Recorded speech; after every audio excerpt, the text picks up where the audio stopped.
असां जीअं बि जिए भला को जहां में सदा ही निशान ते सदा इम्तिहा में ॿ टे गीत वारियम ॿ टे दीप ॿारियम ॿ टे फूल हारियम तुंहिंजी आजियां हलीम बाग़ी।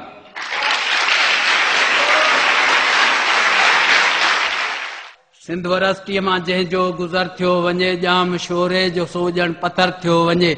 हा हितां जा सुफ़ेदा था घायो विझनि, हा हितां जा सुफ़ेदा था घायो विझनि, हा हितां मोतीअ जूं कलियूं बि खणो, हिकिड़ो गुलमोहर संस चोटले में हणो। हूअ केॾी न सुहिणी अथसि सोभिया, उहा जा पंहिंजे ख्वाबनि जी आसाबिया।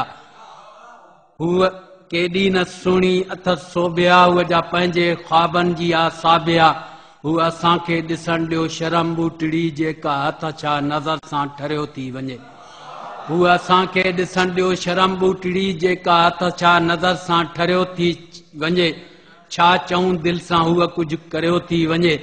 ॾींहं ॾिठे जा लुटींदड़ हथियारनि सां बिल्कुलु असां बि ॿुधा आहिनि वॾा धाड़े वार, मगर हूअ धाड़ा हणे थी दिलुनि ते दिलुनि, मगर हूअ धाड़ा हणे थी दिलुनि ते जो नज़रुनि नज़रुनि में धाड़ा हणे थी मिले थो न सग। हूअ जा मुरकणी मोहणी छोकिरी सा वॾनि वेंट्रिकल्स ऐं आरिकल्स विच मां, हूअ जा मुरकणी मोहणी छोकिरी सा वॾनि वेंट्रिकल्स ऐं आरिकल्स विच मां सिधा साइनस वेनोसस ते हथ थी विझे, मरोड़े छॾे थी वाल्व हार्ट जा।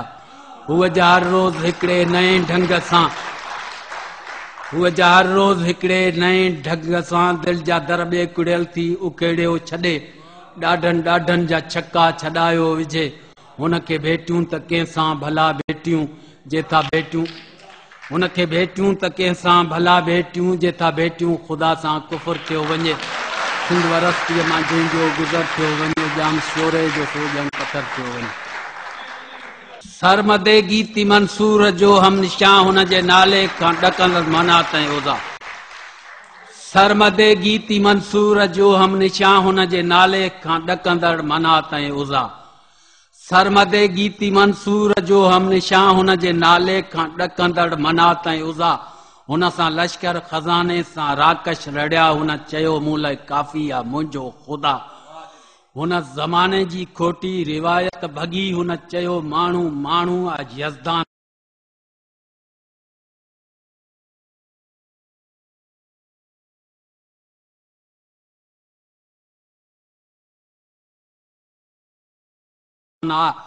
हुन ज़माने जी खोटी रिवायत भॻी, हुन चयो माण्हू माण्हू आहे यज़दान आ।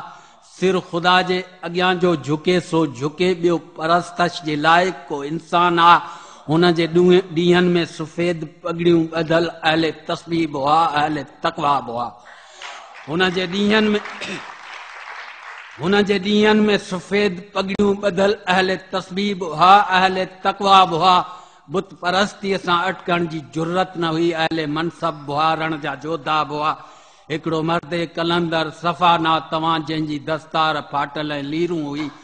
हिकिड़ो मर्दे कलंदर सफ़ा ना तव्हां जंहिंजी दस्तार फाटल ऐं लीरूं हुई, जंहिंजे कपिड़नि ते चतियूं ऐं पेवंद वाजान ताननि जे तीरनि सां सीरूं बि हुई। हुन जी ललकार सां लर्ज़िया बुतकदा चंडू ख़ाननि जी चांठ बि दुॾकण लॻी। हुन जी ललकार सां लर्ज़िया बुतकदा चंडू ख़ाननि जी चांठ बि दुॾकण लॻी। किन त सजाद पोशन जा पटका ॾुरिया दिलि फ़क़ीरनि जी पीरनि जी फतकण लॻी। ऐं मसद नशीनो घणो ई थियो, हाणे दरगाहूं तकिया बि ख़ाली करियो, थो मलाइक जो मस्जूद इंसान अचे। ऐं मसद नशीनो घणो ई थियो, हाणे दरगाहूं तकिया बि ख़ाली करियो, थो मलाइक जो मस्जूद इंसान अचे। उन जे भेजे में गांजा न अफ़ियूं भरियो, लाड़ तुंहिंजी लुटियल सींद लुट बि रही, काल जलियो ठटो अॼु कलाची बि वई। लाड़ तुंहिंजी लुटियल सींद लुट बि रही, काल जलियो ठटो अॼु कलाची वई। अॼु तमाचीअ जे तड़ तां मुहाणा तड़िया, अॼु आमीअ पापीअ जी मैयत उथी। ऐं ज़माना असांजो कबीलो कुठो खूने नाहक जी कंहिंसां शिकायत न। ऐं ज़माना असांजो कबीलो कुठो खूने नाहक जी कंहिंसां शिकायत न। तुझी ओछिया रविश जी न परवाह अथऊं खूने आशिक में लेकिन हरारत ना मक़तलन जे भितियुनि ते पढ़ी थो त पढ़ ॿी शहीदनि जे रत जी कहाणी ना मक़तलन जे भितियुनि ते पढ़ी थो त पढ़ ॿी शहीदनि जे रत जी कहाणी ना हिकु बिलावल हो जेको कटजी मोह हिकिड़ो सैयद आहे जंहिंजी पुॼाणी इहो हुयो सिंध जे जवानी जो शाइर